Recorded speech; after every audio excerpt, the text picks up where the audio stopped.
order, we're gonna Thank continue you. on with the new business. Thank you for your before we help. move back to the other stuff. Simpler. So I think I'm on 11.3. So, council, the CAOs received a request, so the town of Lunenburg approached the municipality of the district of Lunenburg about the possibility of a joint RCMP advisory committee. Currently, they do not have an RCMP advisory committee, and we're required to have one. So they approached the town or the district of Lunenburg about the possibility of a joint advisory board. And then staff in turn were approached by the municipality staff, the MODL staff, about the possibility of the town of Lunenburg, the municipality of Lunenburg, the town of Mahone Bay, and ourselves having a joint RCMP advisory board. So we had discussion about it. The reasons it makes sense is efficiency. We all get service from the RCMP from Lunenburg County. Having individual boards requires them to go to 4 individual meetings, prepare 4 individual reports. So there was a discussion with RCMP there in support of a joint board. So this is just a report outlining some of the considerations and the efficiencies that might be obtained, and requesting if council would like to give us direction. I know that the town of Lunenburg has already approved entering into a joint board, and so is the town of Mahone Bay. And I believe Modal will do that as well. So it's a matter of, would you like to participate in that or not? And the one option is to refer it to our advisory board for discussion. I think we should get an opinion from that. Okay. So, Sorry. no, it's okay. So certainly being one of 3 council reps on the RCMP advisory committee here, since I think since 12 for me, I would respect the RCMP's certainly weigh in on this. I respect the fact that the town of Lunenburg doesn't have one, never did, I guess. I don't know why it's quite a lengthy time for not having one, really. But I will defer to the volunteers, to the citizen reps that sit on our committee, well, the other 2 councillors too, of course, but I like the way that our RCMP local level works. We meet quarterly. I don't know if we've ever canceled a meeting. We've rescheduled. So yes, it's 4 meetings a year that the RCMP staff have to attend for an hour and a half. But I think it allows us the chance to talk about, and not saying that we wouldn't at the regional level, but we talk about particular upcoming larger events. So we want to make them aware of that. Any things of maybe emerging concern that we get to chat about. We bring concerns forward from fellow councillors around speeding and so on. And I know that we would still be able to do that, but I like the way it's worked, again, only since 2012 have I sat on the committee, but I like the way it's been working. And if the cons are, again, it's 4 meetings times 5 versus 4 meetings, I'm not sure what that would mean. We usually have our local detachment individual, the Chester detachment, attend. So I assume, Regionals. yeah, sometimes regional, not always, but I'd look to our citizen reps. It's very important. Also, too, I have a question around Modal's offered the services of the fire services coordinator in here somewhere, right? Yes. And I'm not sure how that works. Have we ever required the fire services? I'm embarrassed. Have we ever required the fire services coordinator? I think, no, we don't. That's not how our committee works. Currently, that is how their emergency service, I believe it's part of their emergency services. Okay. Currently, that's how their committee works. He is the staff support person Right. for that. So they offered him as staff support. And I said, if council was willing to participate and wanted to participate in that, we could offer the administrative support side of it if they were to offer the staff support side. Well, sorry, Jen. I think Tina has a lady who case she's been on it for 14 years or 12 years, sorry. And if I mean, I agree with her, everything that she just said.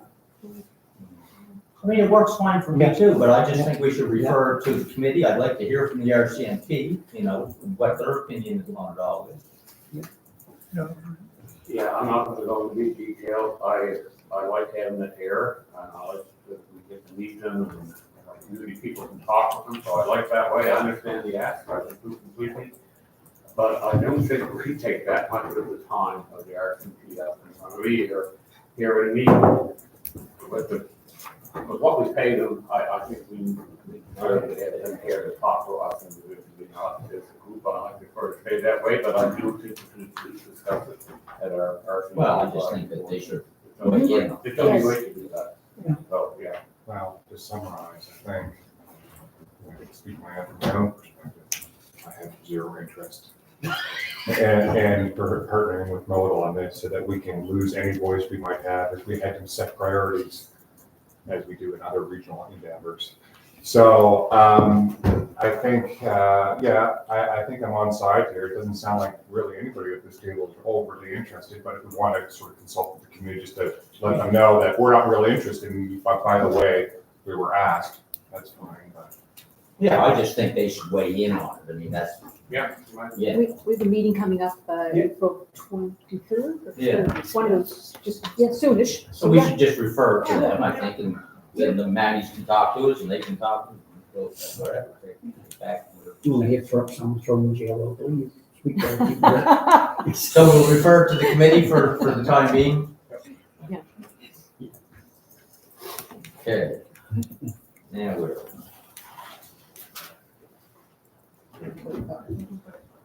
We're jumping around here. A little bit, yeah.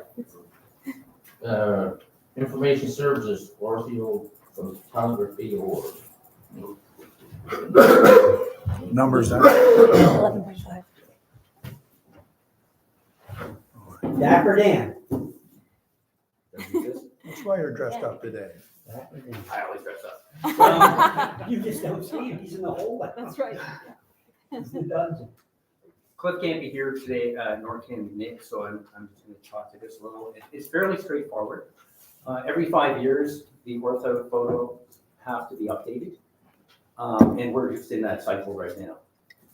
So, and this is the window of opportunity in any year to take the photos, which is the spring. So you want snow gone, but leaves, no leaf out yet. So we're really in that window at this point. And so this request for decision really is, we're looking at three proponents here. We had actually 12 registered plan takers for this, but 3 bidders. And it was an RFQ, although most RFQs is going to be just the price alone. That's all you're getting, the quotes. This one, we had 20 points allocated to technical specifications, which looked at, the experience of the company, their schedule, methodology, and that sort of thing. So not only did AeroQuest come in at the lowest price, but they also scored highest on those 20 points that were allocated to that technical evaluation. So it's very straightforward as to won this bid. And that's about it. So we talked to the clip around options. There's really not a lot of options to talk about on this one. Either I guess we take the photos or we don't. That's What are we gonna do, people? Well, I think it's important. Yeah. I read the report, Yeah, sorry. go. No, that's what I just think it's just important. keep in line. Yeah, go ahead, I yield the floor to you, sir. Oh, boy. I think it's great. I think it's obviously with the low cost and the best points, that's from a decision-making standpoint, there's no problem. I commend staff on successfully using quality-based selection properly and actually evaluating based on criteria that makes sense instead of just rehashing like old metrics. So it's a good job, I think, overall, and I'll make the motion that we accept the quote from AeroQuest Macron. We have a seconder? Do we have a seconder? Second. Okay, second. Discussion? All those in favor? Opposed, motion carried. Thank you. That was interesting. Yeah. Thanks, Dan. 11.6 district grant applications. So, You think straightforward, but that's not. So we want to do them separately. I- Mine first on the list, the Temple City Lions Club, and they're going to install a coffee bar for the morning breakfast, that's what they do every week. And for $7, and I'll make the motion to approve. I'll second that motion. Discussion, all those in favor? Opposed, motion's carried. I have three. Am I next? Ken? One little change from what was originally proposed. Excuse me. One of the apps is from the Soccer Association for $1,000 for field maintenance. I recommend that one. Tennis Club for a fun day, $500. That leaves me in my budget $546. So the Chester Seaside Artisans and Farmers Market had previously made an application for $2,000, which we approved $500, and I want to top that up another $546. I'll second that motion. All those in favor? Opposed, motion's carried. I have one for $1,000, which I'm in support of, but I can't make a motion. I'll make that motion. And on Baptist Church, they gotta fix the chairlift to get people who can't get up the steps in. Oh, okay, that's on my paper. No? I didn't see that one. I know it's on the list, it's on my paper, you know, let me put it that. It's on the. Yeah. It's the first one after the chart. We have it right here, I have it. Yeah. If you have paper, you have it. Well, it's, I never paid for them. That don't matter. It's $1,000. I Make the motion, because I don't. I made the motion. it's right after. Somebody want to second it? Second it. Discussion, all clerks in favor, opposed, motion's carried. Anything else there? That is it, right? That's what I thought. Wow.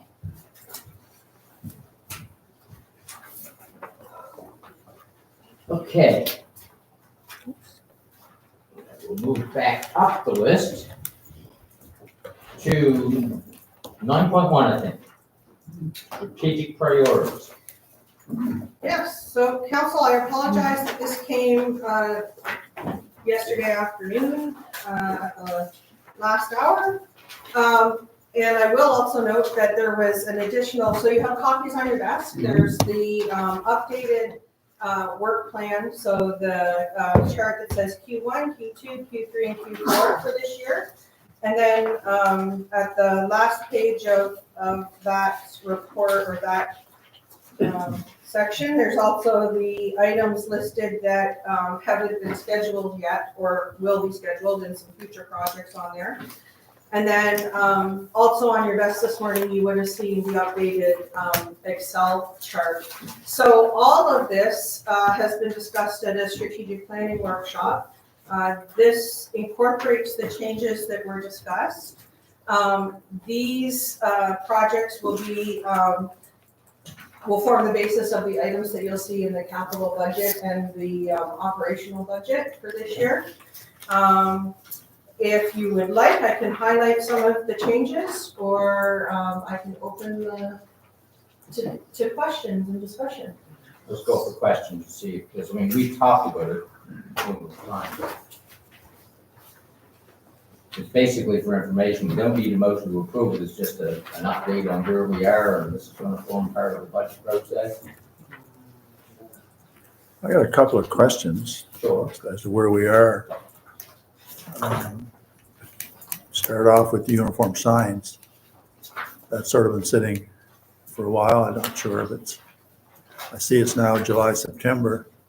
Has anything started on that at all as far as consultation with the community, or is it just sitting there?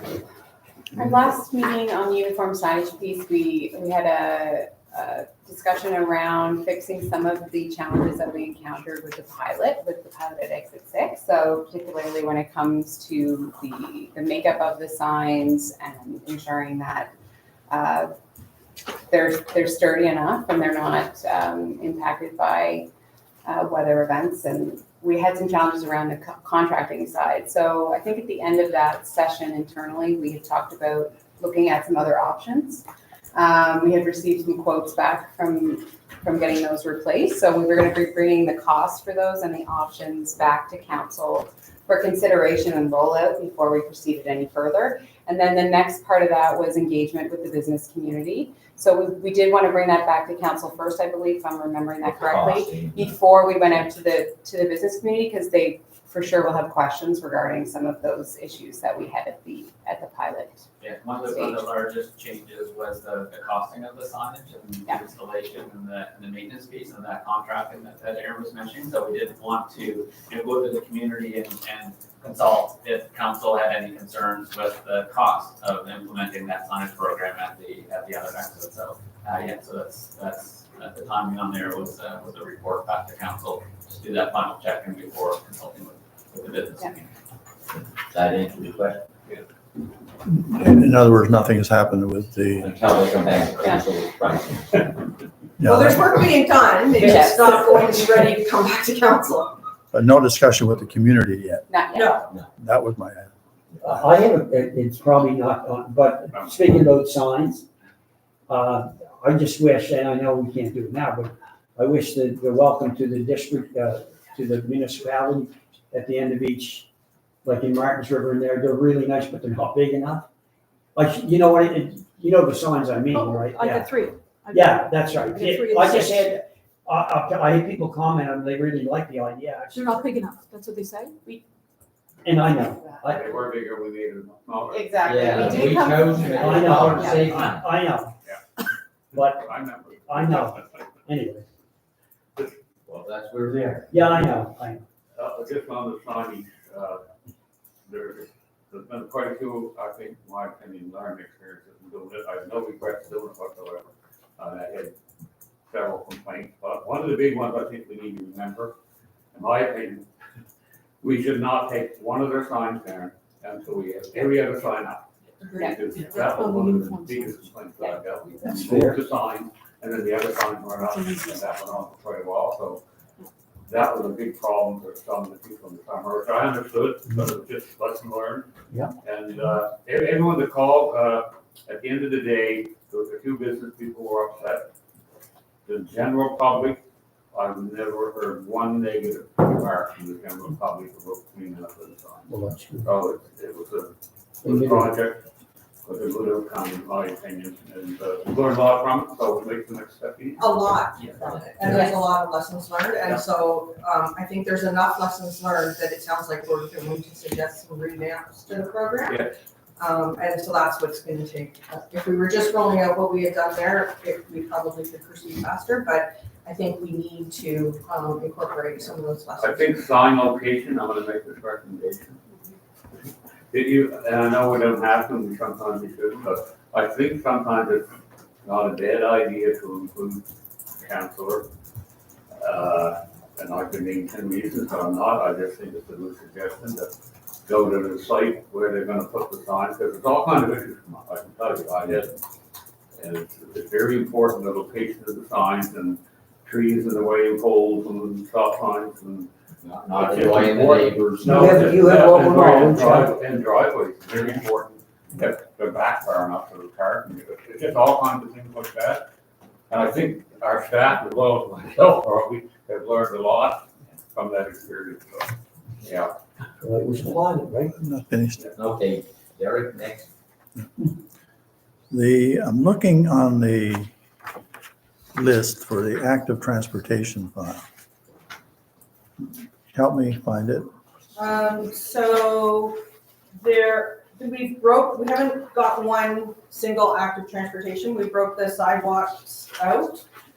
So if you go to, the chart, this chart, Derek.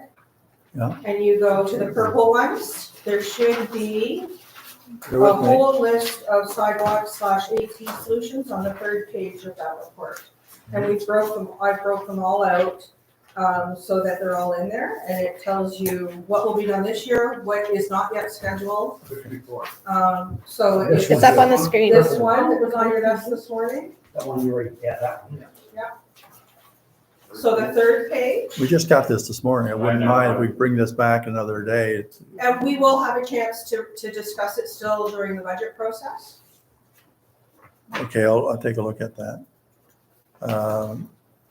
On this list, I see you have July to September, the village plan review, public hearing, July.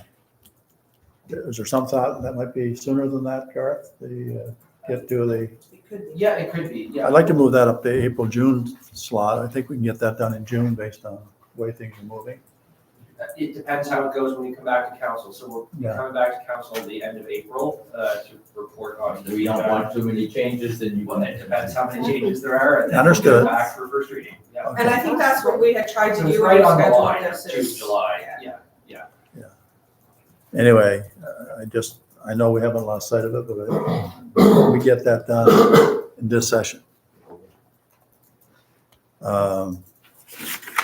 One other thing, I don't know if we can move it up a little bit. In the blue, October to December. Sidewalks, Chester Commons Road to Highway 3. Yeah, so what you'll see in the budget this year is the design work for I that. understand. I don't, So- I just, Yep. I would like to see something actually in the works on that before the next election. I just, We haven't even discussed the cost. That's right. I understand that, but I just like to move it from the blue to the whatever buff that color is, Q2. Think about page showing. I'm here on time, so I'm just gonna make a suggestion. That someone should talk to the people living in the common. The last time we tried to bring this project forward, the last thing they wanted was the sidewalk. I'm just saying that because I've been here long enough, I know and I remember. So I think. We have, and we have a petition from them, and I think you have that in your records, signed petition. There is, yeah. Yeah, and maybe share that with Councillor Shatford. Yeah, I didn't see. Yeah. I want About 6 months ago, we brought that to the council. But we need to get the cost before we determine whether or not. I understand that. I understand that. I don't expect it's going to be built this summer, Mr. Warden. I just, it's We language. can't even finish one we started. No, I was, yeah. No, Yes, Tina. thank you. So Derek, I don't want to jump in. if you- No, Okay, thank you. just looking at my list here, comparing it to this list. I Yes, do have a list. yeah, so that's what I'm doing. I'm comparing it to when you presented it to us on February the 7th. Yeah. So I'm comparing it to the February 7th discussion that we all had, and we all had input. So thank you for incorporating completely what we had talked about on February the 7th. I So hope I captured it all. There I'm was not seeing quite a any bit. surprises to me from Okay. what we discussed and workshop at all. I look forward to the discussion around the sidewalks on the Commons Road around our budget piece. Because I know that when we look at sidewalks, generally, again, I haven't been here that long to know kind of the ins and outs, but we look to cost sharing only. We don't look to, our own funds. I don't believe so, ever. Usually 5. So that's kind of a trigger in terms of moving into something, from what I can recall in my 12 years here. So yeah, so I look forward to that budget discussion piece. I know it comes out of the design work, and I appreciate the fact that there is a cost to the design component. So yeah, I look forward to that, because I know that our money is just coming out of last week's grant discussion. Our money is very important to us here, so yep, that's it. I look forward to that. Okay, anything? Yes, I got some more. I'm looking for the streetlight strategy or policy, I guess. We took that out. No, we didn't. We took the lighting one, not the. Oh, sorry, the, Streetlights, yeah. I know Tammy was Yes, working on that. Tim did that. that is, and I thought we had that one in here. It may be. That Tell should me, be show me. coming forward. Probably coming right away. Yeah, just the other day. It is, it should be coming in the next couple weeks. Is it on the list here? I thought I had it on the list. Hold on, I'll see if I can find it on here. I know it's coming to us in a couple of weeks. I'm looking forward to that. It's going to be a good one. It's never been. If it isn't on here, it should be, it was, the intention is, it was actually pulled from next week's agenda, so it'll be coming shortly. But not next week. Yes, 'Cause it'll I be won't be here coming next week. before Q1, that's right, it won't be coming I next have week. it on the table. April 18th, yeah. Another question? I'm One just more. going. And I'll come back. Yeah, this is an important list. Yeah, I love it. This, In Q4, last thing there in blue is short-term licensing bylaw. I'm not quite sure what one that is. The short-term rental licensing bylaw. That's the one you're talking about, okay. Yeah. Okay. That presumably is going to be part of the proposal for the, Yeah, so I think the plan is to do consultation on what used to be the event levy, which will now be the short-term rental accommodation levy, I think, or something some along those, combination there. something like that. And yeah, did you want to speak? Brian can speak Yeah, to it a bit. there's also going to be a report coming to council on May 2nd. We're scheduling it right now. We have a way that we're proposing to combine a few comments around the short-term rental levy plus the removal of the wording from the village plan. So we're looking at kind of trying to combine those, but I don't want to get ahead of ourselves, so we'll be presenting that to council on May 2nd. So the idea would be to start the consultation this summer and bring a report back in the fall, but until we had direction on that, we didn't want to change it on the priorities. but presumably if the new plan goes forward with the licensing provision as opposed to the other provision, there'll be a gap then when Yes. there's nothing. Yeah. So I'd like to see that, again, I'd like to see it done sooner. So would we, but resourcing and I understand that. consultation will. I understand that. will- I'm just, I And think, that decision to remove it from the plan review was just made 2 weeks ago. 2 weeks So, I ago. mean, yeah. no, I get it. No, I'm just saying, we just. I'm just telling you, this is my wish list. I only got 6 months to go. I got a wish list. Very good. We all have 6 months to go. Hmm? No, unless you guys got 4.5 Don't years. assume that, Who knows? I'm not assuming anything. Anyway, I want to take another Derek's where look he at was this. legacy. We can, Okay, Andre, I think you're next. Just want to understand community wells and well drilling options and upgrades. What exactly we're talking about here? Probably should take it. So this is just continued follow-up from the discussion that was held, was it last week or the week before? So coming back with, the test results from the community, or the community well drilling, and more follow-up on the organizations that we've approached. And then you'll see in the budget the exploration for the various covariates. Yeah, so like in my mind, they're very different projects and they don't really need to be balled up together because the search for like a water supply for our communities are sort of different than maybe partnering with groups that may be able to provide community well options.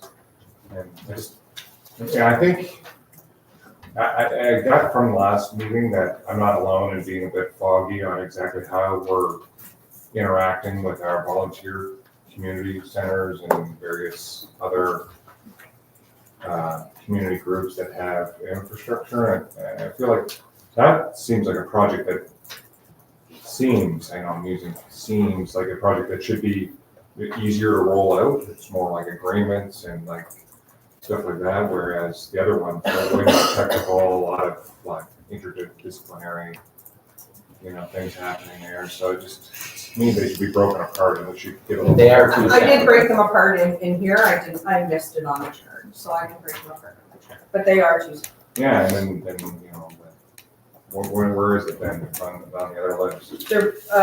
They're in the priority area for the green one, the environmental section, and it's under municipal water strategy. So work with interested community groups to develop options for community wells, and we'll be coming back with some updates on that. And then the test well drilling, a report to council with results and next steps, that actually should be, that'll be, if that's approved, that'll turn into the scope of work for that project. You finished now? All right. I just, I spoke to another group in my area as well, the association, and, mentioned that we might be, and they were all on board with it. They were especially like the idea of, partnering with the municipality, we might have to put some infrastructure in, whether it's a outside tap or whatever, water testing.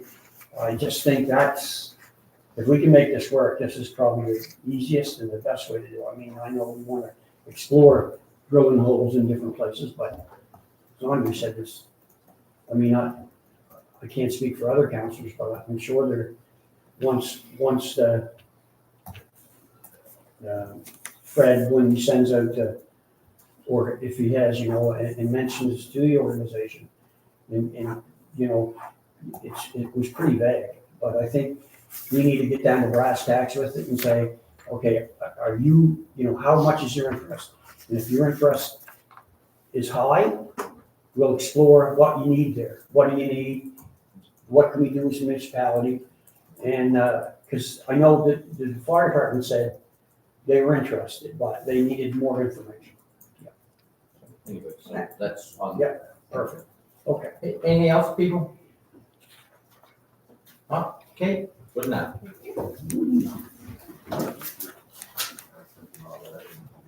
Okay, I'm on to 9.2. Yes, so that's me. So this report is from direction we received at the February 8th council meeting, where there was a lengthy discussion around the large budget increase for Remo into next year. At that meeting, council passed a motion directing staff to prepare a report outlining what resources would be needed if we were to bring emergency management in-house. So before I touch on that, there's another attachment to the report. On hearing of MOC Council's concern and the motion around the budgeting approval process, the Remo Advisory Committee issued a letter. In the letter, they outlined committing to an enhanced budget consultation process where a significant increase in the budget is proposed, and that percentage to be determined and proposed, I think, by us. As well, the letter also indicated a willingness to discuss the content of the shared service agreement, and that's based on some of the discussion around the approval of the operating and capital budget being subject to the approval of a minimum of 2 municipal units representing at least 51% of the uniform assessment.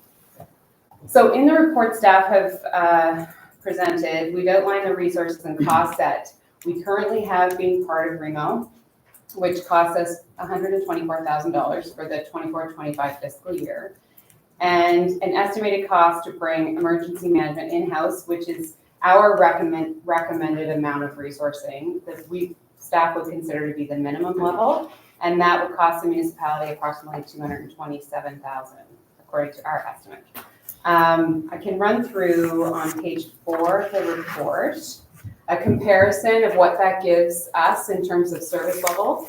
The current level of support, we have access to 1 manager and 1 coordinator in terms of the regional emergency management piece, and we share that with 4 other municipal units. So the estimate for a minimum level of in-house support would be a full-time emergency management coordinator, and an estimated salary and benefits for that position would be $110,000. Current level of support of $124,000. We have access to 5 communications officers plus 3 backups. So that's 8 staff who are trained in communications. Currently, the town of Bridgewater is the lead for comm support for Remo. So if we were to bring that in-house, we would need to take on that lead role for communications. And with Jen's current workload, we anticipate at a minimum a need for a part-time staff person for that support. And an estimated cost for that is at $30,000. I did put in a note there for Shelburne when it came to external communication support in addition to their internal comm staff. The cost for that was $62,000 for them to have that support during the wildfire event last season. Right now we have access to 5 chief administrative officers and 4 deputies, and that's important to note because during an event, if we're activating the Emergency Coordination Center.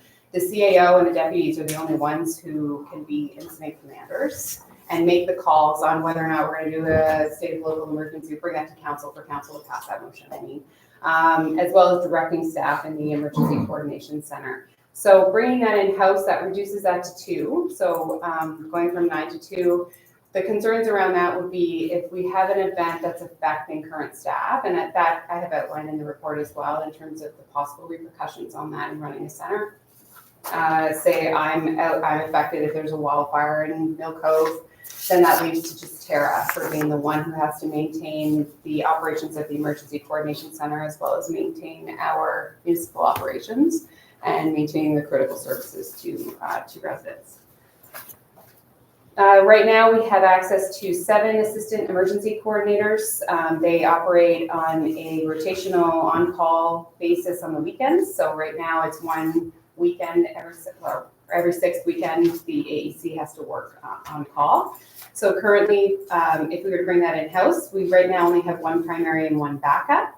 So at the very least, staff recommend bolstering our backup resources by 50%. And this is, again, from the recognition that relying solely on a CAO, a deputy, and 1 AEC, who are like the core members, plus the communications officer, for sustaining a round-the-clock response during an emergency event. If it's a multi-day event, that we would need to have a little bit more in terms of emergency preparedness and have staff to come in and relieve the staff that are running the ECC. So the estimated cost for that we have is $45,000. We have, council's aware, we've gone through a lot of Be Ready training sessions over the last year in terms of getting staff who are not currently involved directly in emergency management, but at least have the Be Ready training, which is foundational training for them to have a good understanding of what that means if they were asked to come and work overtime in a center. We did notice during the flooding events, the landslide event, as a result of that as well, that we were strapped on resources. And one of the after action report items was to get more training done for staff so that we could have a list of volunteers who could come in and support that center. So we estimated on the training side, if we were to go in-house right now, we have 42, so we'd be going from 154, because with the regional arrangement, they can come into our center and support from any of the other municipal units. If we were to bring that in-house, we would drop down to 42, which seems like a lot, but right now, though staff have taken the training, not all, actually very, very little have expressed interest in being involved in emergency management, so we would have to further define roles and confirm availability and interest and possibly mandate emergency management in job descriptions. On the training side, the incident command system is the national standard for training when it comes to responding to emergency events, and the recommended training for anyone who's going to be working in an emergency management or emergency coordination center are 5 courses. So you have the basic, and then you have the one of the Emergency Coordination Center, ICS 100 up to ICS 300. We don't anticipate all staff needing all of those courses, but certainly the core staff would need the 5 fundamental courses, as well as some other ones who may come in and relieve staff if there's a multi-day event. So with the 5 fundamental courses, we estimated 20 staff, $500 per course. It amounts to $50,000, but we do know that training would not all be completed in year 1, so we estimated $20,000 for the initial year. Finally, on the technology side, based on lessons learned from past events, we would need 2 additional phones. So we have the public who are, during an event, are understandably reaching out and looking for information, looking for support, and the Emergency Coordination Center becomes that number, the Lunenburg remote is right now. So we had 1 phone that's dedicated to the public to call in, which is usually manned by a communications officer in the ECC. And then the second phone would be for emergency only. So that's coordination. The liaison officer would use that with coordinating with our provincial organizations that support during an event. A Starlink system for remote access would also be recommended, and then you have your TMRs. So the TMRs are also $4,500 per setup. The estimated cost for that would be $22,000. So that is what makes up the $227,000 approximate cost for bringing it in-house. During, we have also outlined a number of possible implications related to that scenario. I won't go through that in detail. But I think the biggest thing to consider is that the minimizing disruption to essential services during an emergency in terms of the impact on resourcing. I went over that possible, having going down to one CAO and the impacts that could possibly happen as a result of that. So in Shelburne, the municipality during the wildfires went from 21 staff to 9 because of those staff people who were affected directly by the wildfire, and those 9 staff had to maintain the operations of the Emergency Coordination Center as well as municipal operations. I think that, so in summary, not only do staff estimate that it would cost more to bring emergency management in-house, but it would also put the municipality in a higher level of risk to the organization as well as our residents, and may possibly diminish our ability to effectively respond to emergencies. And as a result, we're asking council to pass a motion to maintain membership in REMO and further present the advisory committee with draft proposed changes to the budget consultation process where a significant increase is proposed. And council further could add opening up the contribution or the multi-municipal agreement as well in terms of the way that the budget is approved based on the uniform assessment. Well, thank you for your report. I'm just going to speak on the changes because I think that everybody at REMO, the last meeting we had, sort of recognized that you didn't do a particularly good job at communicating the changes and why they were taking place, and it was significantly larger than what even those members expected at the time. And we also did have a good discussion about, maybe we should change the structure. Maybe it should take not just, it should take more members to be in support before it becomes law. It shouldn't come to us already predetermined. No, and we have agreed to that if it's a significant change of any kind, it has to go to the councils first, and then it comes back after those discussions that we weren't doing it quite right, and we can improve on the process by which we're using. And everybody agrees that yes, we should. So they recognize that the problem was caused from a poor process of getting to where we are. One of the things we talked about is adding an increased percentage to the budget, so that you know, I don't know what the number will be. 15 or 20%, I think. Whatever, would definitely come back. First, if it's a normal cost of the one, I'm not sure how that will work, but they did talk about, I think it's a great idea to put a percentage there. That way we won't run into issues like this because, there's no question, the increase was substantial and we were all not prepared for it. And there was also conversation around having REMO staff come in and do more regular updates and touch points with council to keep us better informed. The only other thing I wanted to mention before we go on, and this is new and I don't know how this impacts the discussion, I will say that this morning during the council meeting, we received an email from with an attached letter from the Minister of Municipal Affairs and Housing, letting us know that a legislation has been introduced in the legislature that will establish a new provincial department of emergency management. And within that legislation, there's also a launch of the Nova Scotian Guard. So all of the details on that, we don't know what that means, what the impact is. There's language that references municipal responsibility and partnerships. So whether that will increase the requirements on the municipalities as well to be determined. But it looks like it'll be later this fall before we get a better sense of what that legislation may mean. You mentioned something to me about that they've also people at risk.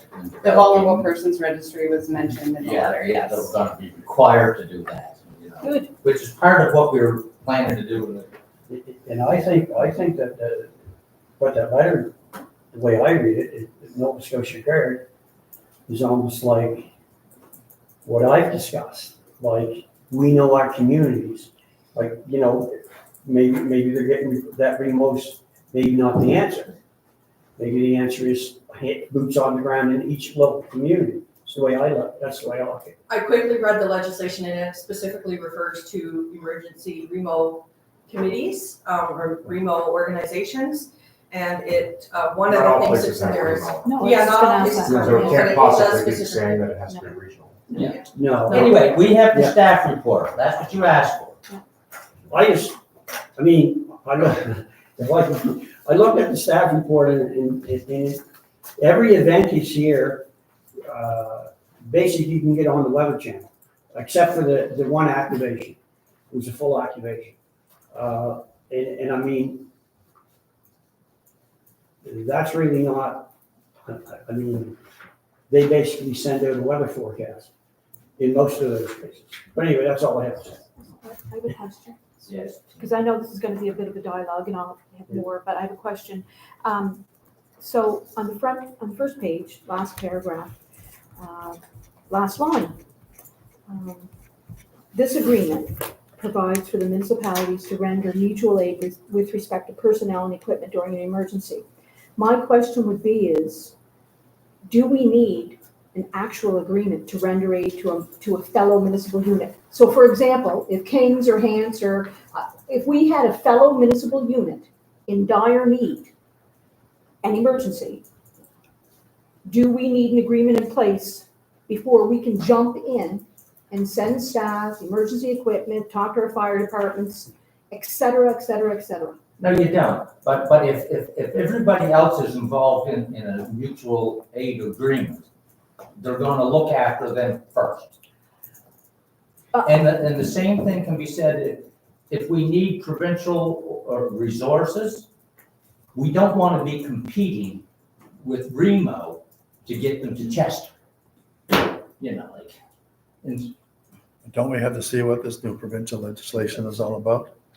well, it's just gonna change some of the framework, and if they insist upon us having a list of people at risk, we'll have to develop it, I mean, one way or the other. Why will it take till the fall, Tara, to know? It's brand new legislation, so they'll probably have to do regulations. That's what you're thinking. Yeah, that's what I was thinking too. The legislation is what it is, the regulations are all the details. So they may regulate us to be involved with Remo. We mightn't have a choice, which I don't I think don't is think right. that's part of it, but no. I think that's a choice we have to make, but staff have outlined Yeah. what the risks are, what the costs are, and, you know, I know you don't like it, but that's why we ask. That's obviously, if you're talking about this, so it's more than just me that doesn't like this. Well, I'm just saying. So, I thought about how I should approach this discussion pretty long. There's lots of ways to do it.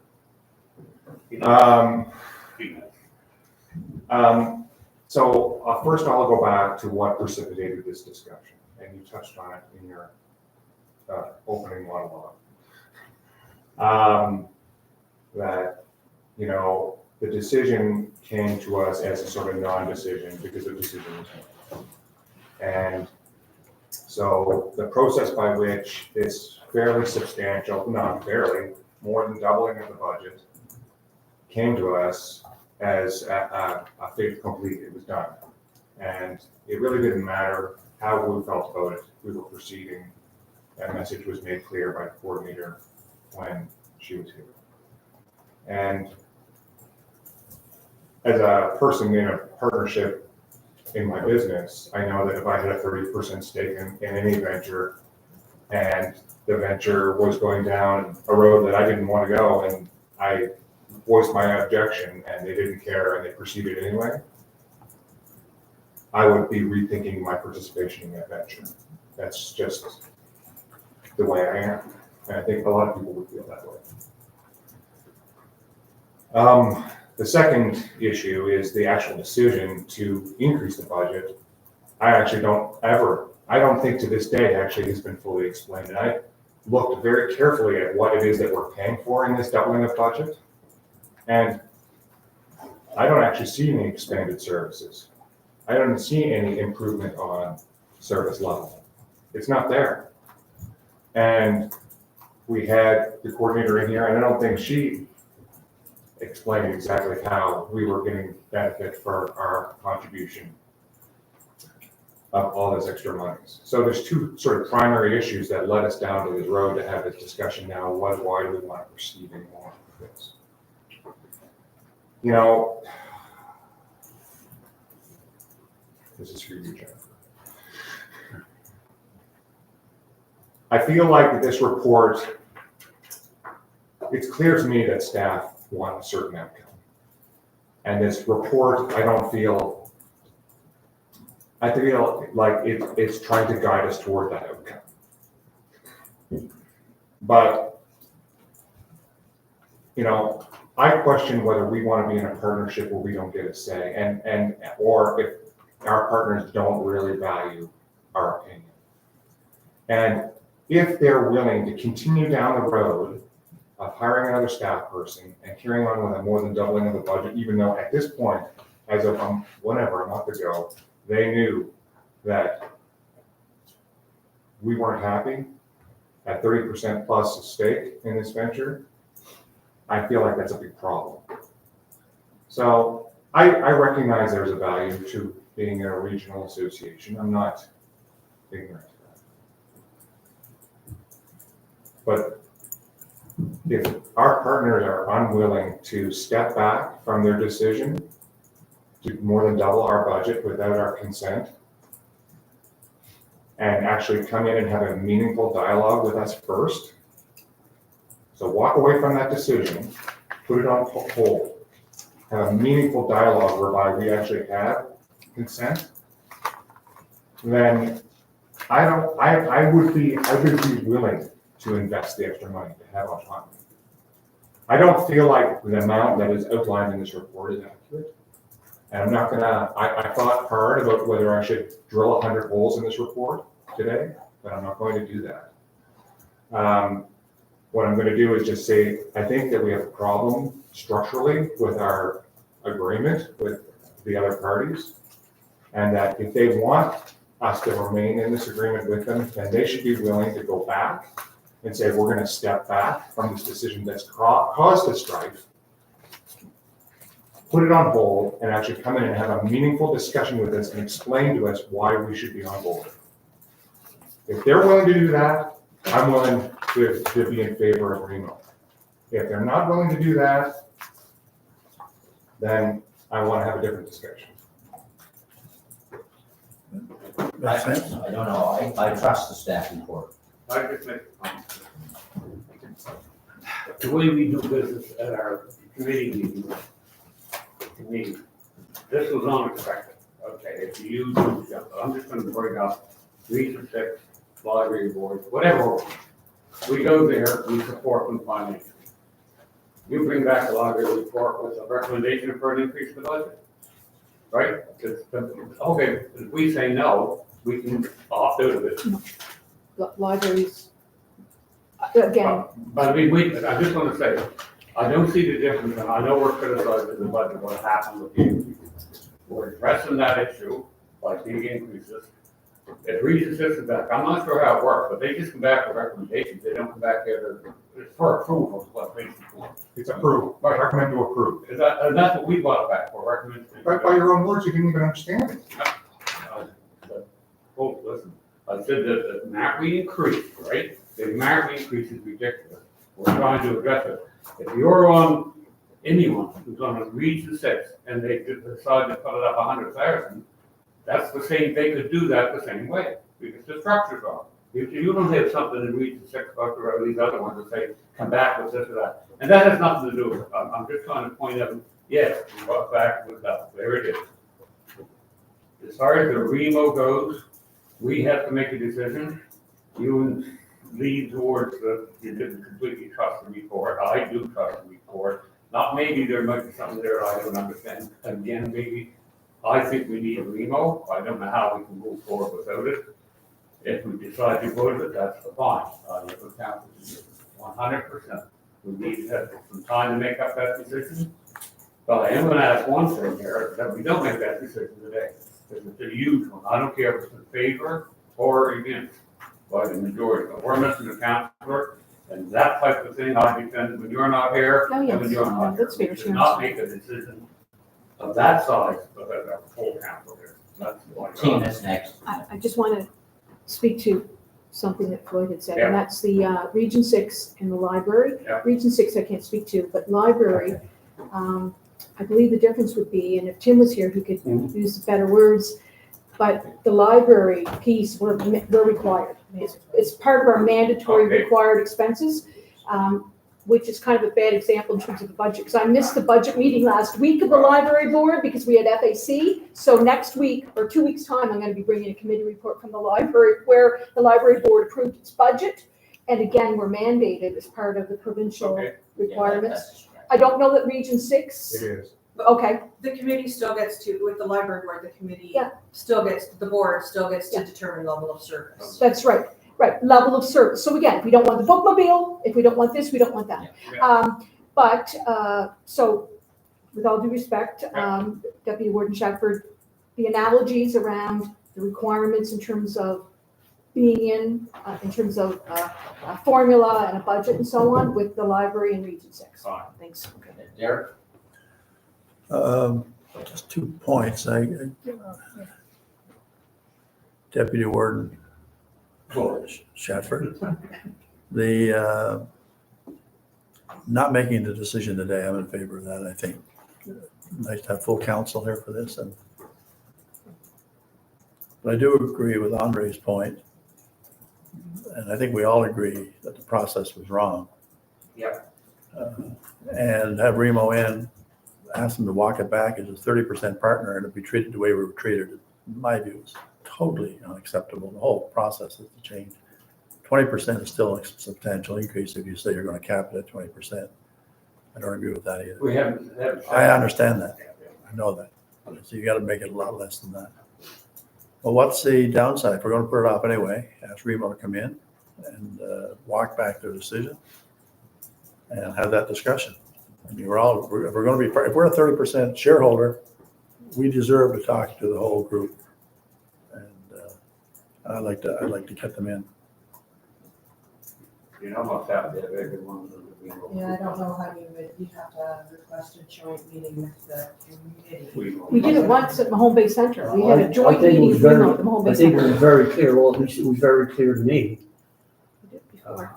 When Angela did her presentation here, it was a done deal and that was it. That's the impression I had. Well, Because it was. Technically speaking. It was. On the It current plan. was, and I, you guys, things were done, they should have been, and that's fine, we'll know, that's here and gone, and we'll deal with that. That's what we're trying to do today, deal with that. I think the fact of the matter is, from my perspective, is I wanna open up the whole remote discussion, as being participating in, we have to this year, we're committed. But I think the decision should be, we're close to another council term. And that's something I think that the next council should Well, they will address it. invest in it. Because to me, even before the increase, I was skeptical about participating in Remo. And I haven't, I still have a hard job I know they coordinate. But any emergencies we've ever had in our districts, we've coordinated. As a fire chief, as a counselor, that to me is your job. Your job is for the public interest. And I don't need a coordinator to tell me that I have to pick the phone up and call my fire chief and say, what's the plan here, guys? Or call call the association, say, fire department, they're the comfort center, they're filled up, we'll step up and open it. Like, I don't need that kind of coordination. I just think it's another level. And what bothers me the most, it's not even that level, because that level was there. But now we're creating another level with the increased budget to bring somebody else on. Yeah, just there. So I agree from a counselor's perspective that, like, there are things that you do at the local level. From our perspective, when we're getting, if I'm in the, if we were to go alone and I was in the emergency management center and it was me and one other staff person, because potentially we have 2 or 3 staff, and a communications person, probably 3 people in there. If I'm getting emails from all 7 people about, there's a tree down at this person's driveway, that person's stuck, they can't get out of their house, and I need to figure out how to get the fire department to that house to help get that person out of the house. And we're dealing with potentially local states of emergency, which admittedly, they don't happen very often, but there's lots of stuff, like trying to get generator fuel to our generators for the pumping stations. There's a lot of other stuff that happens that isn't happening and isn't being done by our volunteers and by our fire departments. And it's that information and keeping those communication channels open, communicating over social media. Social media communications are very, extremely time consuming. So just keeping our social media channels, our website updated, it is a very challenging, I understand. yeah. So the fuel part, just as an example. So if Jared, the fire chief, calls me, said, Adela, we're running out of fuel for our generator and we're pumping out or whatever, it's emergency. He's not, I know the guy that owns the gas station in Chester Basin, the reserve, wherever it may be. I mean, it just makes no sense to me that why I leave that up to somebody else. I think that, if I can, Yeah, you can. I think part of your struggle, Adela, is because in the 15 years we've participated with Remo, NECC's never been activated for us. Just the last of flooding, that's it. Did we activate for that? Okay, so one time. And so there could be, a lot of this is all based on the big what if. Everything's on fire, whatever it is, and could evacuate a whole ton of people, and there's like different components, mobility issues, whatever. Potentially, some of the smaller scale emergencies, I agree, we deal with it locally, it happens all the time, it's just whatever. So I'm not ready to, I'm trying hard not to lash out and punch Remo in the face. Because I recognize the value in it. But if they want us, my hope is that from this council today, that we can send a message back that if they want us in this partnership, they are willing to walk back their decision and have a meaningful dialogue with us about it. And if they are not, then they have told us something. Because coming after the fact and say, oh, well, we'll change the rules later, after they've already made the decision and we already are paying more than twice as we had, and we weren't consulted, that's too late for me. So can you make that a motion? You don't need to. We'll take it back. But they recognize that there was something wrong in the process that was used and that they need to be improved. They're now over their concern with us leaving, that what does that mean to them long term? And that they can't hire this person anymore because they can't afford it. Good. So They should feel that way. Yes, I know, and they do. They're concerned, and they're concerned with not having our support when they need it, just as much as I am concerned with not having theirs when we need it, Well, I'm not here to drill holes today, but, we have boundaries with other municipal units too. We have a boundary with Kings. We have a boundary with Hands. We have a boundary with HRN, and we aren't part of their remos. But I have no doubt that we would cooperate in an emergency. Like the statement that emergencies don't stop at boundaries, that kind of rhetoric stuff doesn't belong in a report, okay? Because there are other units that we don't have formal agreements with, that I have no doubt that we would force it. Yeah. So don't take me down that hole of punching each other about the report, because I don't want to go there. But the message here, the thing that brought us to this conversation is this feeling of disenfranchised and being disenfranchised of our stake in this venture. And that has to be remedied before we can proceed. In the flooding, when we were activated, so I understand the agreements, we certainly would, if in Shelburne, the fires happened in Shelburne, our staff said, if there's anything we can do to assist, please let us know. I know that council would support Our that. fire departments went. Fire Absolutely. departments went. What the agreement and the REMO has allowed us to do, and it was demonstrated in the flooding, is when the flooding happened and they were looking at the dam being breached, they needed a state of local emergency. So the modal CAO, Tom, had to call a council meeting, get a local state of emergency. The mayor was on with media. Their communication staff was dealing directly with that part of the emergency and dealing with getting their council meeting done, preparing the speaking notes for the media. Because I was there as well, and I had authority as CAO at the time, I was able to sign off on their You did the REMO. their emergency alert, right? So they did the state of local emergency. I was able to help with the communication staff, draft that, the emergency alert and sign off on that. If we didn't have those agreements in place, that would have all had been done by Tom and the CAO who was dealing with the council at that time. So worst case scenario, right? But that is part of what preparedness is about. But there's to my point. The council stepped up. Didn't they? Well, no, the council has to declare. Well, they had an a emergency local meeting. But they were not in the emergency management center. They were not. No, but they had it an was staff. emergency meeting. Right. And what did they discuss at that emergency meeting? Whether to declare a Whether local to state Well, there of you go. emergency. Okay, so- But all the background work that was done to declare that state of a local emergency was done by the ECC staff. It wasn't done by the councilors. They weren't the ones in the room. They just had a virtual meeting. Well, we don't need to go down this hole. Yeah. We don't need to talk about the value of Reno. You know, Just I'm how we willing can to, make it I'm work. willing to accept that there's value there, okay? But if you disenfranchise me, I will go at any cost. How we can make it work better.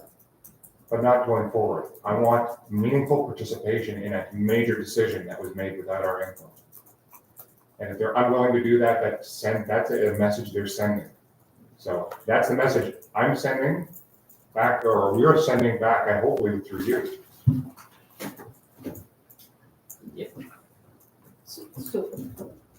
So a couple things. We're, of course, at this table, going to wait to have a full complement of councillors here. That will be at least 2 weeks out, because Derek, you're not here next Yep. week and so on.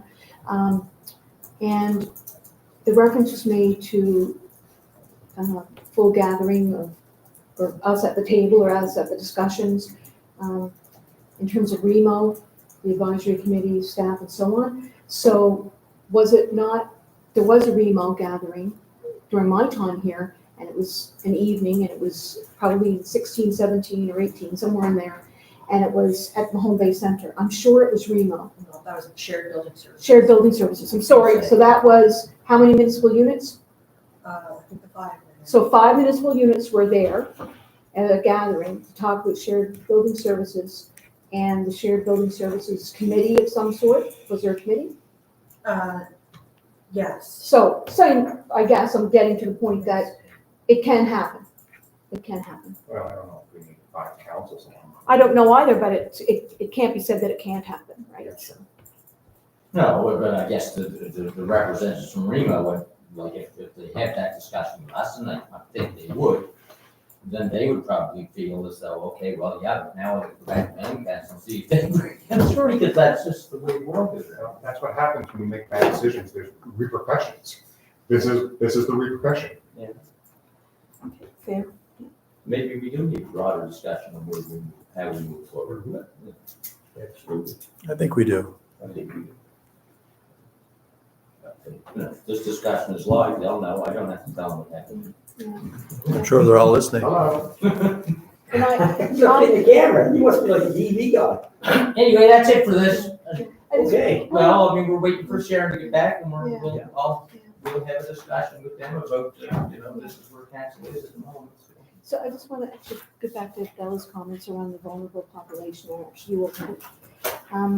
So I think for me, I need to think about the local stuff and then the bigger stuff, because in my community, there was, I don't remember it, there was an evacuation for a fire and everybody went to the school. So I don't know how that all works. So I guess I need to talk to people. So there was a fire. People had to leave the communities at large of New Ross and all gathered to be safe. Don't know about it. But the vulnerable population, so we've had power outages all around our municipality, but in New Ross, I remember a couple where it was going on 2, 3, 4 days in my time here. And the fire chief knows who's on oxygen Mhm. and who is That's right. vulnerable. They know who are on their own. And I remember during one of those extended power outages, Bruce actually reached out to me. And because a family member couldn't get a hold of a family member way back off the dirt road. So the fire department rallied and immediately sent deputy fire chief and a firefighter to that residence. So it can happen on the ground, absolutely. So there are all those things that I need to think about, and maybe even consult with my fire department around, and maybe even fire advisory committee, I don't know, right? Because they're involved in terms of the discussions, it's their tax dollars, it's their investment, it's how it works, so just gonna throw that out there. Oh, yeah, no, I mean, and I think a lot of us know some of them. The question is are we missing people that we really shouldn't? Oh, gosh, yes, Yeah, can always be that's- better. How do we keep track? This one died, so they're not on the list Oh. anymore. This one was added because they just, whatever. You And know, most importantly, how do you keep that information secure, because there's the whole privacy issue. Oh, yeah. All We're conversations gonna around maintain it, yeah. such a list. yeah, I don't even know how any group, including us, can actually do that. yeah. No. Okay, so, we have one in camera. So, Motion to move in? yes, I'll make that motion. second. I'll second that motion.